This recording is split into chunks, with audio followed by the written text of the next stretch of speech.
The manufacturer of Lysol is warning people not to administer its products into the human body in order to treat COVID-19.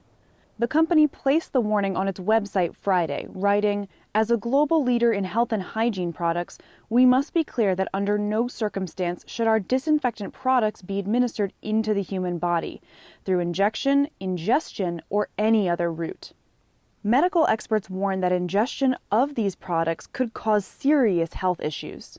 I think it's important to remember that the reason these disinfectants and things kill viruses and bacteria so well is because they're caustic chemicals. But those chemicals don't know the difference between what's a virus or bacteria or a bad living thing and a good living thing like our own cells. And so they cause the same kind of damage to us and our cells as they do to the viruses and bacteria. The warning follows comments from President Trump, who speculated about the use of heat and light exposure as well as disinfectant as possible treatments for the virus. And then I see the disinfectant where it knocks it out in a minute, 1 minute. And is there a way we can do something like that by injection inside or almost a cleaning? Because you see it gets on the lungs and it does a tremendous number of the lungs. So it'd be interesting to check that. So that you're going to have to use medical doctors with. But it sounds interesting to me. President Trump backtracked on his comment Friday. I was asking a question sarcastically to reporters like you just to see what would happen. A recent report from the Centers for Disease Control and Prevention says calls to poison control centers have been on the rise. Calls about exposure to cleaners are up 20% over last year, and calls about disinfectant exposure are up 16%. The agency notes that while the data does not provide information showing a definite link between the spike in exposure and the outbreak, quote, there appears to be a clear temporal association with increased use of these products.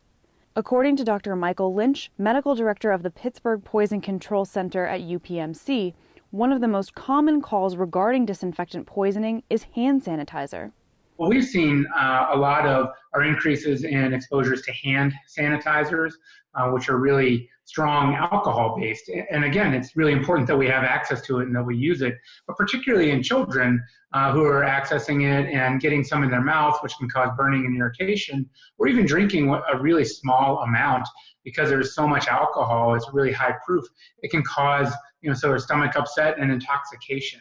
In response to these numbers, the U.S. Department of Health and Human Services has decided to award about $5 million to poison control centers across the country to assist with the increase in calls during the outbreak. According to the Associated Press, a new survey found that only 28% of Americans say they are regularly getting information on the virus from President Trump, and only 23% say they have high levels in trust in what he's saying. Kellen Howell, Newsy, Washington.